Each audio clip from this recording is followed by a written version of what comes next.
What was ruined by rich people? There used to be a really nice big park in the center of the city where I live. Everyone would go there. It was a nice open space. Take your kids, take your dogs, enjoy the fresh air. Then some people from the rich part of town along the edges of the park decided they didn't like the noise coming from the park and pulled some bullshit to buy it out and walled it off so you couldn't go to the park unless you lived in that specific neighborhood anymore. The worst part is a ton of money was spent when they first bought it building it up, adding fountains and children's play areas and redoing the flower beds, and then no money or attention was given to it again and the whole place fell into disrepair, so now even if you live in the neighborhood you can't go there because everything is falling apart and overgrown. So the assholes took the really nice park from everyone else and then neglected it until it became a shithole in the middle of the city. Some of the country's best racetracks have dealt with this similar thing. Track gets built out in the boonies, boonies get bought and rich folk move in, complain about track noise, sometimes gets the track shut down.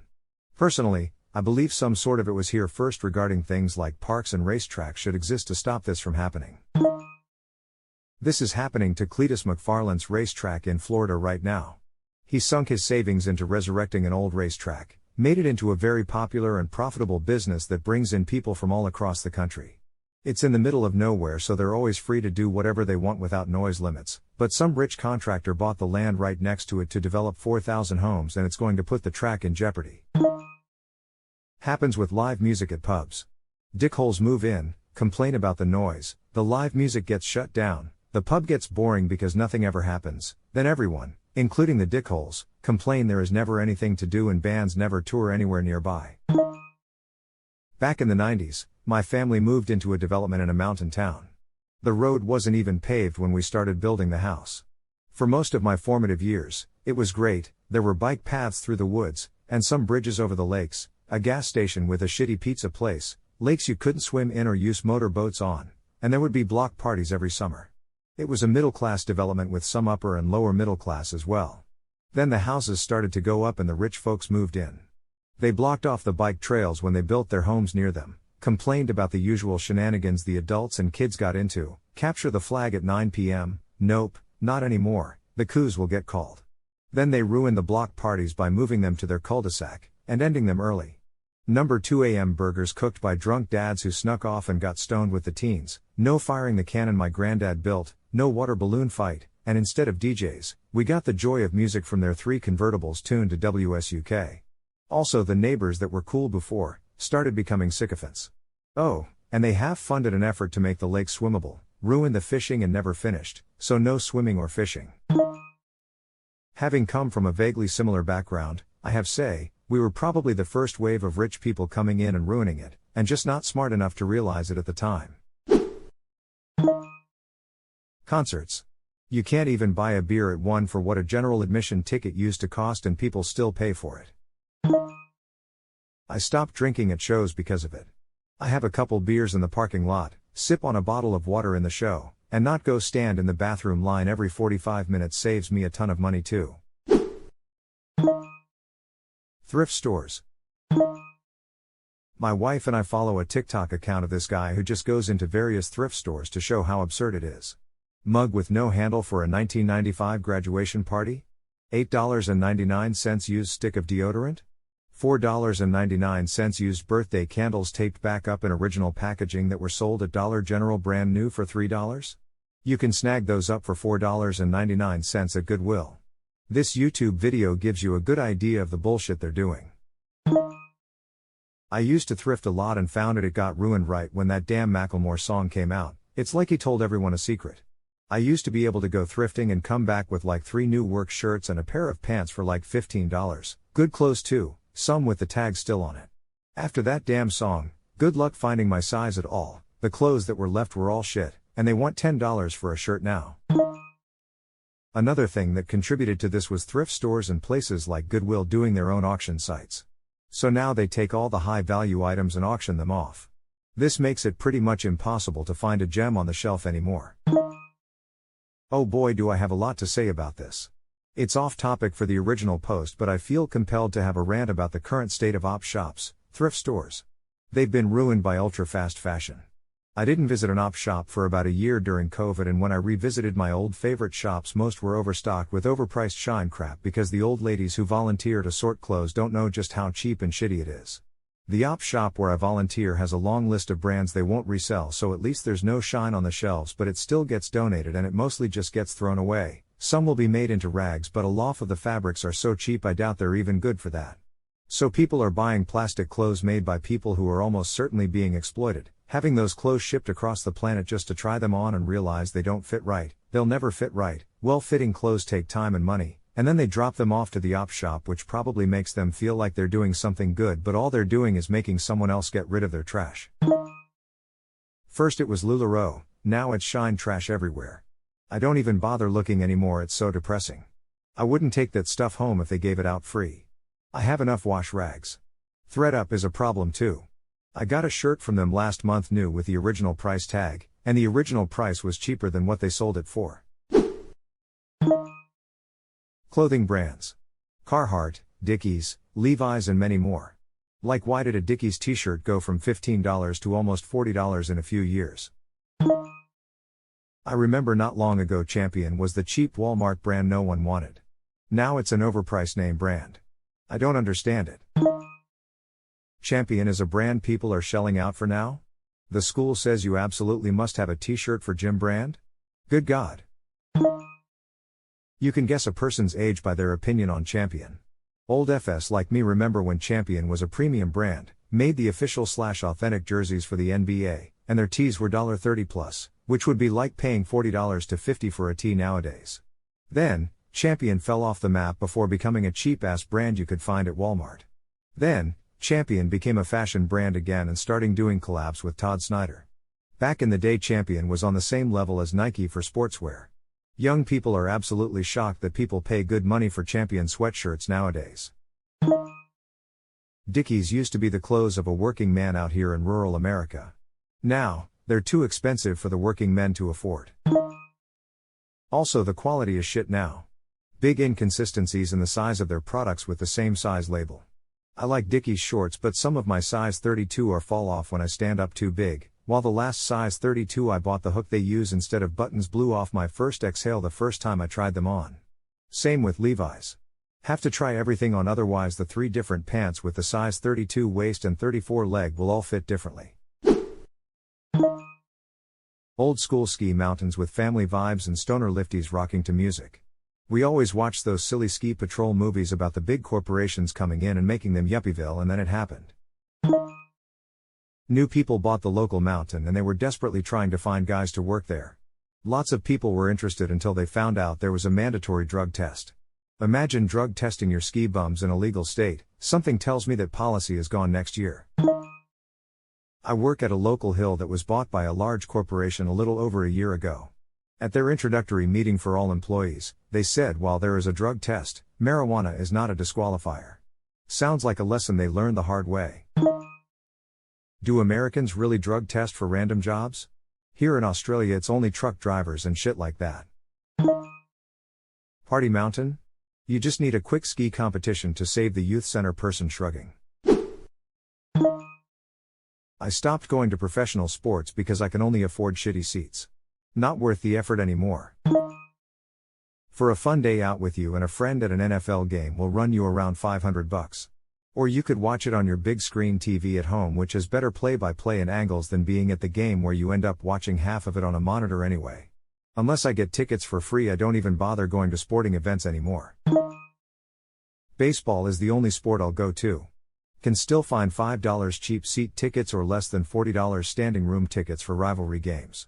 FKK basketball and football tickets. Theme parks. Gone are the days when everyone was equal and you all had to queue, regardless of your income. And even until recently some theme parks gave fast passes periodically throughout the day. Now if you've got deep pockets you can queue jump, making your day a little better and everyone else's a little worse. I haven't been to Disney since 2015 when they still had the free fast passes. My mum went earlier this year and I couldn't believe it when she told me how bad the system is now, plus everything theme park related post-pandemic has been so crowded you can't even move. I wonder if it will ever be the same as before, probably not though.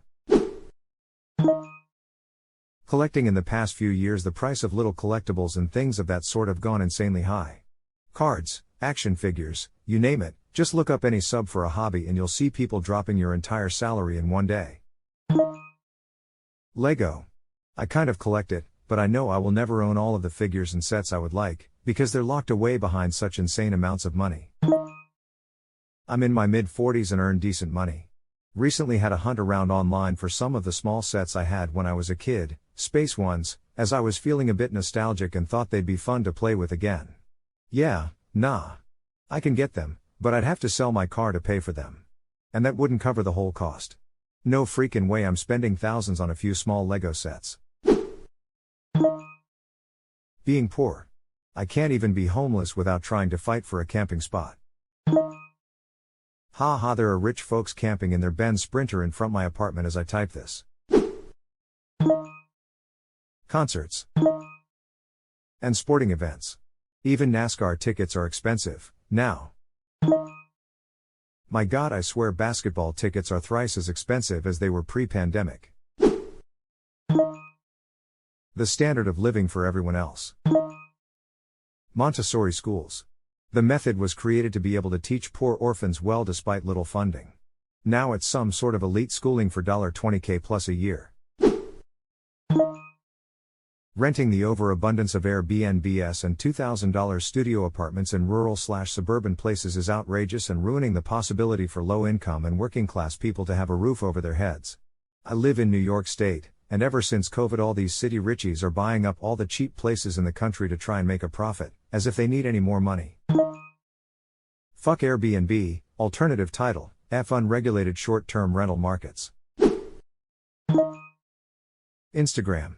When it first launched we were content to post grainy pics of our average-looking sandwich that we made ourselves. Or a mundane selfie. The background and the angle didn't matter. Studies show that since the wealthy started sharing their lives on IG, our collective standard of living changed. And it's trickled down to our influencers mimicking wealth down to average users. We're exposed to yacht parties. Expertly organized and color-coded walk-in closets, high-end facials and party-planned gender reveals. We're benchmarking our posts with professional photographers and videographers, elevating our expectations for everything. Edit, for those saying, just don't use it, it's influenced every aspect of society whether you're on it or not. Collectively society aspires to a flashier existence. Instagram has inspired new aesthetic-forward businesses like restaurants and coffee shops, tourism, home decor and types of homes, gyms and gym bodies. Fashion. This underplays the hand Meta had in making sure Instagram developed this way. You can't even scroll your own feed anymore without seeing shit from people you don't follow and have no interest in following. It's inescapable now. I used to scroll Facebook for 30 to 60 minutes once a day while watching TV. Then they started ramping up the totally not ads suggested posts more and more over time. Now I'm on their 5 minutes tops over the course of a few days because people I actually know never show up on my feed. I just get in, check for event invitations, and get out. Music festivals used to be a bunch of hippies having a good time and doing drugs. Now it's rich kids taking selfies dressed as hippies and doing drugs. Biker rallies too. Bikers used to be poor, grizzled, war vets with a chip on their shoulder, and their bike was everything. Now it's a bunch of yuppie-ass lawyers and tech brothers that ship in their Harley-Davidson on a trailer and fly into the event, and pretend to be tough guys for the weekend. The housing market. Just the economy in general tbh. Any hobby where there's potential profit. Now you've got dickheads like the Logan Paul ruining Pokemon cards. Not because they're into them because they like Pokemon but because they read the stories about the rare cards and just hammer their endless piles of cash into getting everything. Same with those ahole sheiks with massive comic book collections. They don't give a F about comics. They just collect popular valuable stuff. YouTuber Carl Jobst had a good video on this for vintage video games. Basically, a new grader named Wata Games came out of nowhere, claimed to be the lead in the industry for rating in box games, entirely false, multiple others already existed, and the owner had zero history. Any game Wata listed was sold by Heritage Auction House for over $1 million. You used to be able to get a new in-box Mario Bros. NES game for like $1,000 if someone was selling. Now they're millions a piece. Until they got sued. Very much a plainly obvious scam. As a side note to this, career scalpers/resellers. The fact that you can't just wait for the release day of something and remember to buy it at some point that day/week, all because some a-hole is going to grab 800 copies of them for their eBay storefront, where they already have the stuff up for pre-order at 8x the original MSRP, is infuriating. As an example, to follow your Pokemon one, they had limited edition Pokemon sleeves. Sold a pack of 80 for like $8? They were on eBay 3 days later, $8 for a single sleeve. $640 if they sold every sleeve at that price. All off a single $8 purchase that they hoarded dozens of actual fans of the franchise out of. Absolutely disgusting. I do get joy from scalpers buying thousands of dollars of cleaning products during COVID and stores refusing to refund it now. Poetic justice, I guess. Exhibit A, Hot Wheels collectors. All sorts of shady greedy bullshit, like opening cases at the store, picking all the rare/premium ones to resell at 10x the price, and leaving the shitty ones for everyone else. Once the rich find out about anything good, they wreck it for the rest of us. Sex, drugs, rock and roll internet environment. Internet was the one I was going to go with. Back when the internet was just losers who had no other place in society, everything was cool. You knew the only people online were people who genuinely wanted to be part of the community and subculture.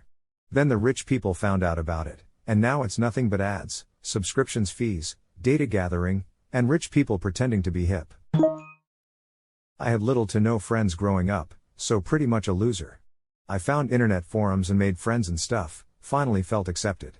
Then around 2011 everything changed, the people changed, the culture changed, and I somehow became a loser again. Especially with online life and real life merging more and more. If you liked the video, hit that subscribe button for more content.